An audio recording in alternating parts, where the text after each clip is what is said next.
William Kamkwamba.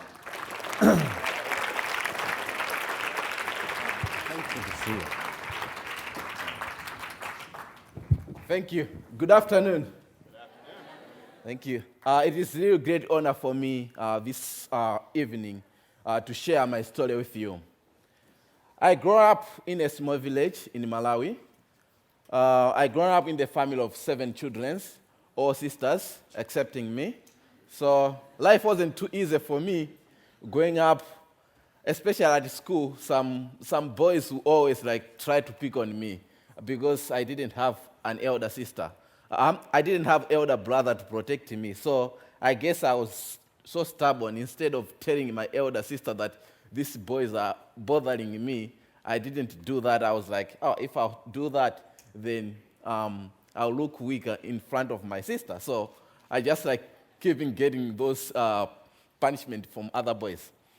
Anyway, when I was growing up as a child, I gained interest in learning how different things work.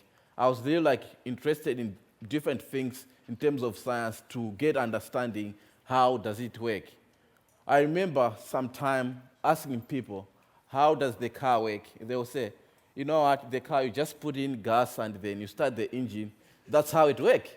I say, I know that you need to put in a gas, but how does that gas turn the engine that you're going to be able to drive? No one could tell me little answers, how does that happen? I also remember at some point at school, some of my friends were introduced to movies.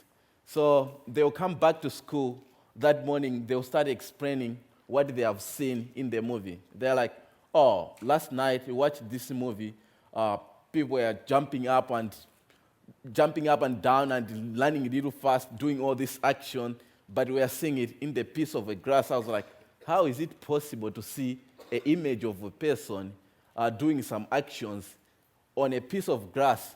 That must be insane. So that curiosity get me interested to start learning and understanding how different things work. I just wanted to learn and get some knowledge. How does it happen? I also remember when I was little much younger, I thought that inside the radio, there are small, tiny people who speaks. One day, my parents went to a funeral. I was like, this is my chance to sneak in, and took their radio to open to say hi to the people who speaks. When I opened the radio, I was so surprised to see very tiny things that looks like beans. I was like, are these people?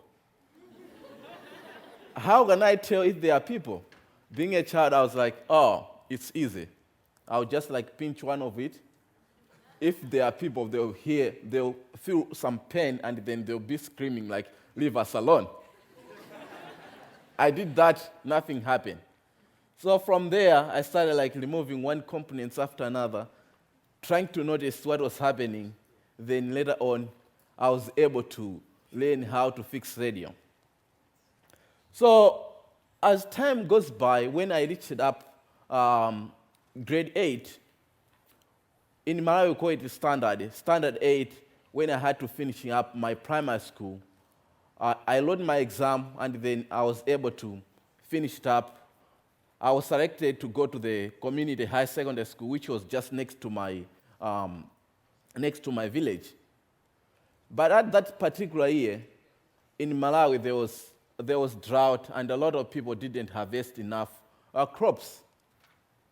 Many people in my area are farmers. They depend on growing their own food that they can feed their families for the entire year. So that particular year, things went quite well. So there was really a problem in the whole country, and including my family was badly affected by the situation. My parents couldn't afford to pay for my education. At that time, for me, I really wanted to continue with my education. I thought that if I can be able to continue with my education, then I'll be able to get the answers to the question that I've been asking, how different things work in this world. Also, I was hoping that if I'll get education, then I can be able to live the life that I want to, not being bounded by the situation that I was in, which is the case for many people in my area. Most of them, they are farmers, not by choice, but because of the circumstances that they are in. So farming is really like difficult job. So many things can make your life real hard. One of it can be a drought or the price of seeds at the market. If you don't have enough money to buy seeds, then during that particular growing season, you're going to be really in trouble. Or if the price of fertilizer goes up and you don't buy it, then you can also be in trouble. So for me, I thought that the only way to get out of that cycle was through education. But at that time, I couldn't go to school because my parents couldn't afford the tuition. So for me, I thought that if I can continue with my education through reading books, I was hoping that if I can start going to the library, then I can be able to read books and get some understanding, keeping up with my schoolwork, asking my friends who are going to school that time, what do they study, so that I can keep up. I was hoping that by the end of the sermon, my parents will find money and they'll send me back to school. I didn't want to be very behind from the rest of the students. I thought that if I'll continue doing that, I'll be able to keep up with my schoolwork. So most of the time I was reading the books that they were using in school. One day, I started borrowing the books that were more of like science. Some books were advanced books than the level that I was in. When I went to the library one day, I found this book called Explaining Physics. So that book pretty much explained a lot of how different things work, which was the area on. I had this passion of trying to understand how different things work in terms of science. So when I saw that book, I thought that it would have most of the answers that I have. So I was reading it, although I couldn't read English that well. I was using the diagrams and the pictures to learn the words around it, to get some understanding what the book is really talking about. So one day, I also went there. I found this book which said like using energy. When I opened inside, they say that it had like, on the cover, it had the pictures of the windmill. They say windmills could pump water and generate electricity. Pump water attracted my attention, and I say, if I can be able to build this windmill to pump water, I'll be able to solve the problems that we are facing in my family. So I decided to build a windmill for myself so that we can be able to start irrigation, growing food 2 to 3 times a year instead of only one time during the rainy season. When I started like planning to build my windmill, I finally found out that I couldn't find enough money to buy a water pump or buy materials that I can use to build a water pump for my windmill. So I end up building the windmill to generate electricity because earlier on, I had already learned how the basics, how you're going to be able to generate electricity through some books and diagrams that I was checking in the books. And one thing that made me to get a little interested in electricity is that when I started learning how to fix radios, most of the time I was using the batteries, which were a little expensive to buy. So I'll take maybe 8 batteries, lining them up to power a radio that uses only 2 batteries, so that a little juice that remains in each cell can add up to enough power to power a radio. So after that, I had some knowledge how you're going to be able to generate electricity. That's why I end up building a windmill to generate electricity. And I was able to do that, and a lot of people in my area were really like interested to come and see what was going on. and I explained to them. But throughout the process when I was building the windmill, a lot of people were laughing at me, and they thought that maybe I'm going crazy. Some of them, they were saying that maybe I'm smoking weed. I know even my mom, she was so worried of me. She was like, you are no longer going to find a wife. Say like, no one wants to marry a crazy man. Anyway, regardless of that, all the setbacks, that the negative things that people are saying to me didn't stop me from achieving what I want to achieve until I finished to do it. One reason that keep me going is that most of the time I asked myself, if this windmill that I'm seeing in this book exists somewhere else, it means that somebody, a human being like me, built it. So there's nothing that can stop me from doing the same thing. If this thing is like a new stuff, then I would have said that maybe I cannot do it. But at least everything has like to have like a beginning. So at every invention, it will have like some negative. Some people have like negative about it, and they will discourage you. But those challenges, they are not there to stop you from achieving your dreams, but they are there to strengthen you from achieving what you want to achieve. All the people in this world that they are successful today, at some point, I'm pretty sure they faced some challenges that if they just like gave up with their dreams, they couldn't achieve what they wanted to achieve. So I feel like in life is full of difficult decisions to make.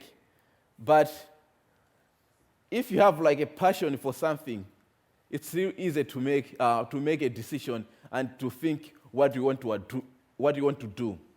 So that, I think, really encouraged me to do what I did, regardless of all the challenges that I was facing. So I'll just like encourage you like this evening that in everything that you do, you face some challenges, but don't allow those challenges to stop you to achieve your dreams or your goals. Everything is possible in this world. Thank you. Thank you for allowing me.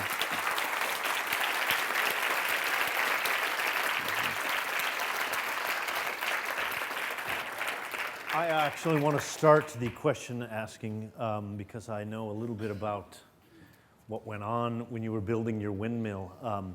Can you tell everyone where you got the parts and how you did that without a whole lot of resources at your disposal? So most of the parts that I used to build my windmill, I got them at the junkyard, which was just next to my high school. So I was going there to look for any kind of like material that I can find. And I was collecting them. When I was doing that, that's when people were saying that I think you are going crazy. No, it's like a normal person can not be collecting all this junk and putting them in his room. At some point, my room itself was looking like a junk because I had no idea what exactly I was looking for when I went to look for my materials. I was just picking up anything, hoping that maybe I'll end up using it. At some point, some of it I end up using it, some I didn't use it. Yeah. Questions? Let's start here. Oh, here comes Britta. Hi, I'm David Tapia from Bell High School, and I was wondering, after gathering or building your windmill, how exactly did you put that energy to use? So after I built my windmill, I had like a car battery that my windmill was charging a car battery, and I was using the energy to power radio and also power the lights. So instead of using kerosene lamp, we are using the electricity from the windmill. So that's what we are using, and also other people who had like cell phone at that time, they were using the windmill to charge their cell phones.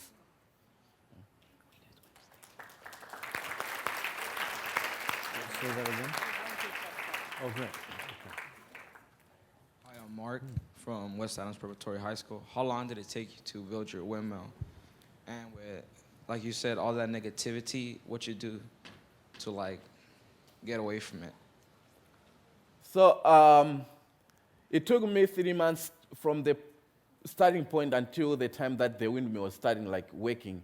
It took me 3 months. The only hard part was like to find the right materials to build it. But actually building it, it was quite easy and it didn't take that long time.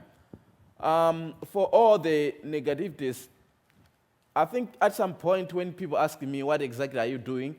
I didn't tell them exactly that I was building a windmill to generate power because they were laughing at me anyway. So I used to say that, oh, I'm just making something to play with, so it's not something really important. So I was saying that, but one person that kind of like inspired me, like encouraged me to do what I did, I think I got most of the inspiration from my grandmother. In Malawi, there's this division of labor. There's some work they say that, oh, this is for men and this is for women. One of the labor that is considered men's job is to make bricks. If you want to build your house, you need to make bricks. It's really a tough job. And my grandma, she started like making bricks by herself to build her house. So a lot of people were asking her, why are you doing this instead of your husband? So she was saying like, when your jacket caught fire, you don't wait for somebody to put it off. Because you are the one who can start feeling that fire. So you'll be like, oh, I think I'm burning, and then you'll be trying like to put it off. And other people might see you that, oh, he's trying to put off that fire. Let's go help him to put off that fire. So it was referring that when you're in trouble, you are the one who knows you are trouble, and you are the one who can start thinking the ways to get out of that trouble. And other people might come along to help you out to get out of that trouble. So for me, I thought that I was in that trouble. I needed to do something to help myself before other people come and help me. Yeah.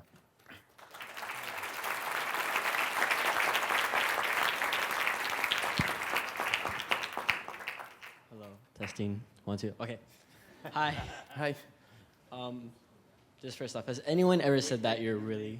Oh. I'm Marcus. I am from Garfield High School, and I'm a senior. Has anyone ever said that you're really cool? Has anyone said I'm really cool? Really cool. Yeah, some people have said, yeah. Okay. Okay. To get to my question, what's your next goal? Are you looking to affect on a global scale now, or? My next goal right now, I'm studying at Dartmouth College. My next goal is like to finishing up with my studies and go back to Malawi to see how I can be able to use the knowledge that I'm getting through my education to solve some of the problems that people are facing in my community or in my country in general or in other parts of the our continent as well. Yeah. Thank you. That was a great response. Thank you.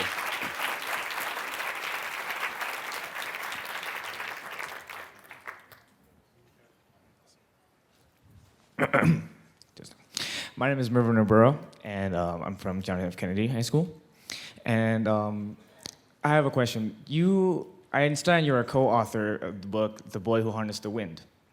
What drove you to share your stories to others? What is your inspiration?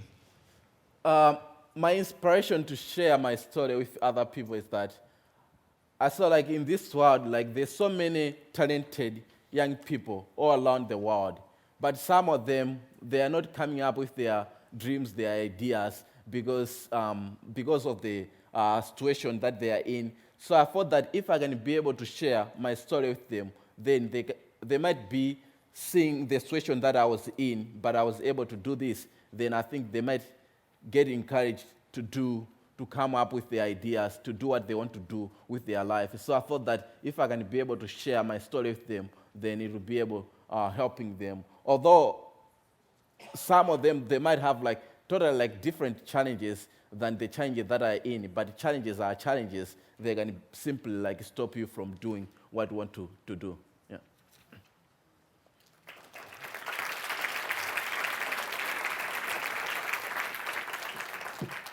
Hello, my name is Michael Hula from downtown Magnus High School.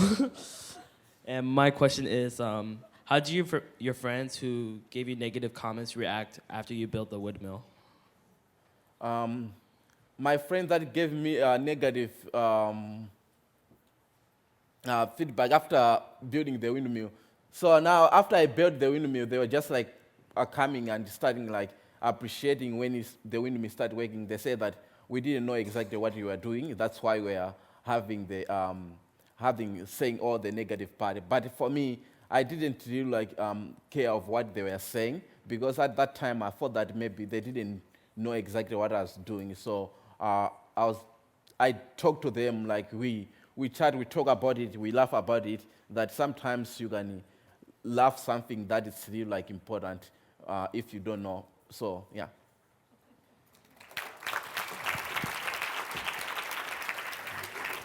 Well, for those of you that haven't read William's book or know his story, we have pulled up a couple of pictures. And if you would, William, comment on what we're seeing there. Can you see them? Here, Oh, yeah. right down here. Oh yeah. Yeah. So this is like the windmill that I built, my first windmill that was generating power. So over the time I've changed the design for different design. But that's the first one? That's the second one, but basically all the design is the same. This one is just like taller than the first one, the original one. Yeah, it's like this one is 36 feet, which is 14. I'm trying to convert from meters to feet. Yeah. Yeah. Amazing. Maybe one or two more questions if you have. The back table, oh, my ambassadors. Who back there would like to ask a question?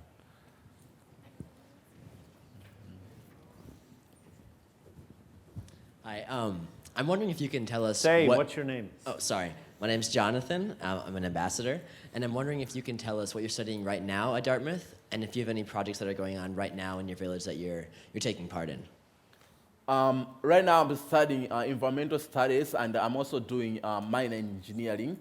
There are a couple of projects that are going on right now in my village. One of the projects that I'm working on is like a biogas project. We are trying to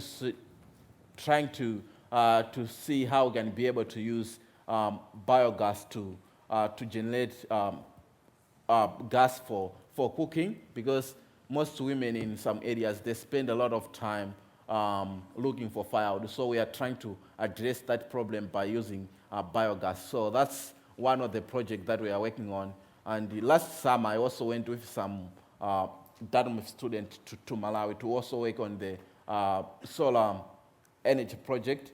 We are trying to install solar panels at the high school. We did that. We are hoping that we'll be able to use that for powering up computers and projectors, so that the students, they can be able to learn using those new technologies. Yeah. Awesome. Thank you. William Kamkwamba.